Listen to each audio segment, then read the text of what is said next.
Mesdames et messieurs, bonsoir. C'est 15 heures au Caire, l'heure de notre journal sur la chaîne de télévision, la télévision égyptienne. Et on commence avec les principaux titres. Le président Abdel Fattah el-Sisi reçoit Henri Poupart, le PDG du groupe français Alstom.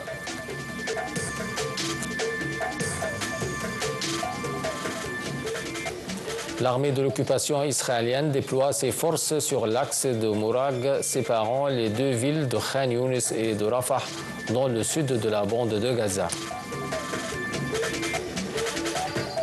Les intempéries compliquent les opérations de secours et aggravent les conditions de vie des rescapés en Birmanie.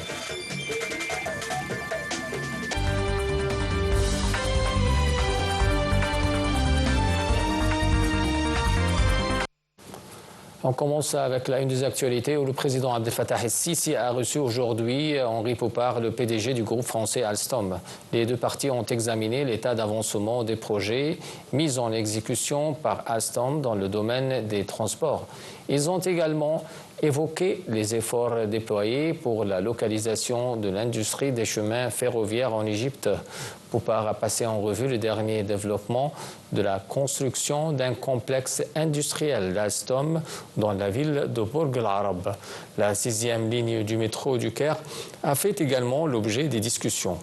Ce projet s'inscrit dans le cadre du plan de l'État pour l'extension des moyens de transport en commun verts et durables. La réunion a porté également sur la gestion, le fonctionnement et la maintenance du projet du monorail à l'est et à l'ouest du Nil. Le président Abdel Fattah el-Sisi a reçu hier un appel téléphonique de son homologue français Emmanuel Macron. L'appel a porté sur les relations bilatérales et les moyens de les renforcer. Ceci dans le cadre des préparatifs liés à la visite qu'entamera aujourd'hui le président Macron en Égypte. Sisi et Macron ont examiné les domaines de coopération et les moyens de les renforcer dans l'intérêt commun des deux pays. Les deux présidents ont évoqué la tenue d'un sommet tripartite entre l'Égypte, la France et la Jordanie en marge de la visite du président français, prévue du 6 au 8 avril au Caire. La visite du président français s'inscrit dans le cadre de la coordination en permanence entre l'Égypte et la France en ce qui concerne les dossiers régionaux. Ainsi, Macron a discuté avec le président el-Sisi de la situation humanitaire à Gaza. Ils ont convenu de la nécessité d'un cessez-le-feu immédiat dans la bande de Gaza et de l'entrée de l'aide humanitaire d'urgence dans l'enclave sans retard ni obstruction. Au cours de sa visite, Emmanuel Macron examinera également avec le président el-Sisi le plan de la reconstruction de Gaza élaboré par l'Égypte et discuté début mars lors d'un sommet arabe extraordinaire au Caire.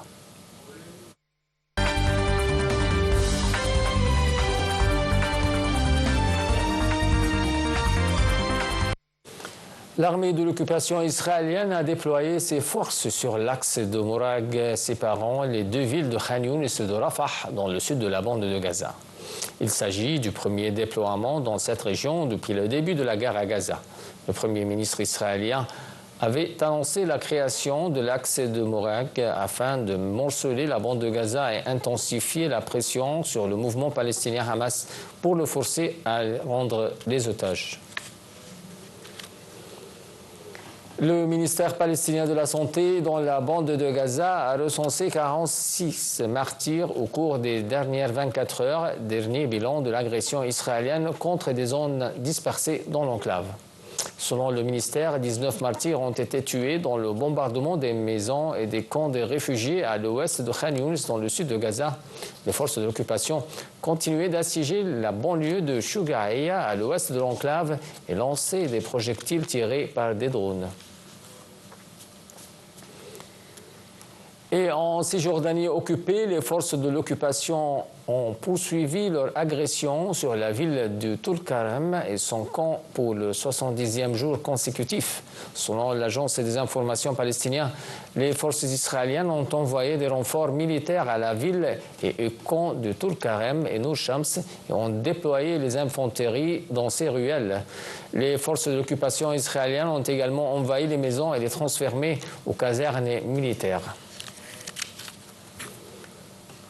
Passons au Liban, où le ministère libanais de la Santé a annoncé aujourd'hui que 2 personnes avaient été tuées dans une frappe israélienne dans la ville de Zibkin, dans le sud du Liban, où l'armée israélienne a annoncé avoir visé 2 membres du Hezbollah. De son côté, l'armée israélienne a indiqué dans un communiqué qu'un de ses avions avait frappé 2 éléments du Hezbollah qui opéraient sur un véhicule d'ingénierie dans la région de Zibkin. Malgré un cessez-le-feu conclu le 27 novembre avec le mouvement libanais, Israël continue de mener des frappes au Liban et maintient des troupes à plusieurs endroits dans le sud du pays. L'émissaire adjointe des États-Unis pour le Moyen-Orient, Morgan Ortagus, a discuté hier à Beyrouth de la situation dans le sud du Liban avec des responsables libanais. Les Houthis du Yémen ont fait état de 2 morts et 4 blessés dans de nouvelles frappes dans le quartier de Hafsin, à l'ouest de la ville de Saada, dans le nord du pays, attribuées aux États-Unis. Les Houthis avaient fait état plus tôt de 5 frappes américaines menées contre l'île du Kamaran, au gouvernorat d'Al-Hudaïda, dans l'ouest du Yémen. Les États-Unis ont lancé le 15 mars une offensive militaire contre les Houthis, promettant de recourir à une force écrasante tant qu'ils continueront de prendre pour cible des navires circulant sur les routes maritimes clés de la mer Rouge et du golfe d'Aden.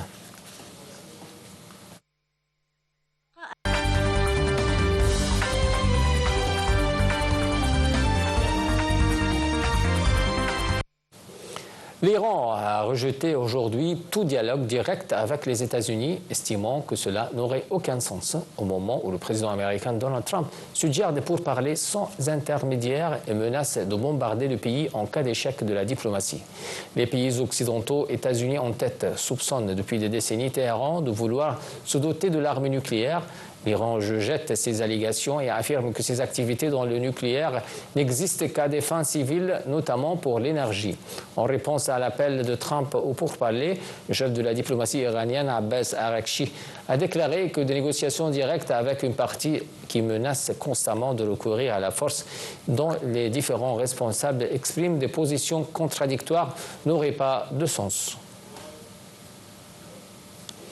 Et aux États-Unis, une série de mouvements citoyens de gauche ont appelé à manifester dans tout le pays contre ce qu'ils qualifient d'accaparement du pouvoir par le président républicain Donald Trump. Un des principaux rassemblements se déroule au National Mall, immense esplanade entre le Capitole et l'obélisque de Washington, monument à quelques encablures de la Maison-Blanche. Des manifestants ont dit que c'est extrêmement inquiétant de voir tout ce qui arrive aux institutions américaines et l'équilibre des pouvoirs complètement bouleversé sur tous les plans de l'environnement aux droits individuels. À New York, où l'affluence était également significative, une manifestation qui travaille dans l'éducation supérieure s'est dite très inquiète par les attaques contre la connaissance, en particulier des gels de bourse pour les chercheurs et les étudiants. Des manifestations similaires se sont tenues hier à travers le monde, notamment à Berlin, Paris, Rome et Londres. Les États-Unis ont annoncé la révocation de tous les visas accordés aux ressortissants du Soudan du Sud, une décision inédite contre un pays étranger de la part de l'administration Trump. Le secrétaire d'État Marco Rubio, qui a annoncé cette décision, a accusé le Soudan du Sud de ne pas reprendre ses citoyens visés par une mesure d'expulsion, une problématique qui rappelle la récente polémique entre la France et l'Algérie. Il s'agit de la première mesure de ce type prise contre l'ensemble des citoyens d'un pays du monde depuis le retour au pouvoir le 20 janvier du président Donald Trump, qui a engagé une politique de lutte contre l'immigration. Le nombre d'attaques aériennes russes contre l'Ukraine augmente et ces frappes prouvent que la pression internationale sur la Russie est encore insuffisante, a dénoncé aujourd'hui le président ukrainien Volodymyr Zelensky. Un commentaire. Le président ukrainien Volodymyr Zelensky a écrit sur les réseaux sociaux que le nombre d'attaques aériennes russes contre l'Ukraine augmente après une nouvelle nuit de frappes meurtrières. Volodymyr Zelensky a ajouté que c'est comme cela que la Russie révèle ses véritables intentions, continuer à semer la terreur aussi longtemps que le monde le lui permettra. Selon lui, les forces russes ont lancé plus de 1460 bombes aériennes guidées, près de 670 drones d'attaque et plus de 30 missiles au cours de la semaine écoulée contre l'Ukraine. Il a estimé que la pression sur la Russie est encore insuffisante, que les frappes quotidiennes russes sur l'Ukraine le prouvent et que Kiev demande notamment davantage de sanctions économiques contre Moscou. L'Ukraine a dénoncé dimanche une attaque massive russe sur son territoire qui a fait au moins un mort et 3 blessés dans la capitale Kiev, ainsi qu'une autre victime dans le sud du pays.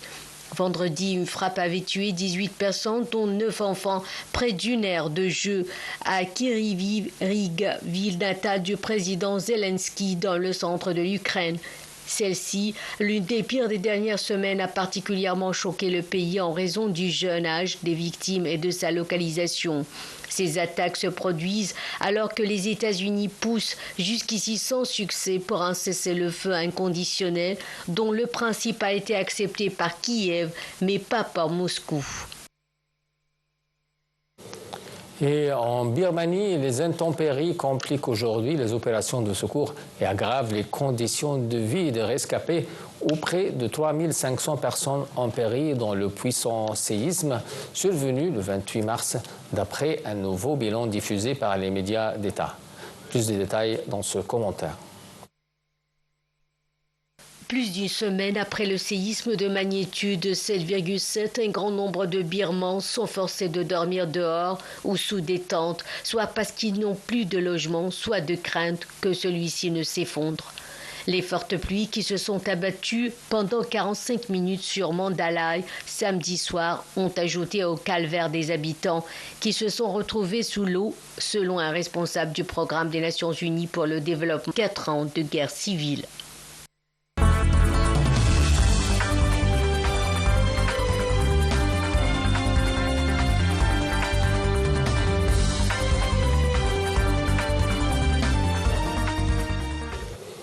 Le Premier ministre britannique Keir Starmer a affirmé aujourd'hui que son gouvernement est prêt à intervenir davantage dans l'économie pour protéger l'industrie nationale des droits de douane américains, estimant que la mondialisation telle qu'on la connaissait a disparu. Starmer a indiqué que le nouveau monde est moins régi par des règles établies et davantage par des accords et des alliances. Washington a imposé des droits de douane de 10% sur les importations britanniques vers les États-Unis, un niveau moindre toutefois que les 20% imposés à l'Union européenne. Starmer a ajouté que le gouvernement est prêt à utiliser la politique industrielle pour protéger les entreprises britanniques de la tempête. À ce stade, Londres n'a pas annoncé de mesures de rétorsion aux droits de douane américains, car le gouvernement négocie depuis plusieurs semaines avec l'administration Trump un accord économique qui pourrait supprimer tout ou partie de ces droits. Starmer a cependant assuré que toutes les options restent sur la table.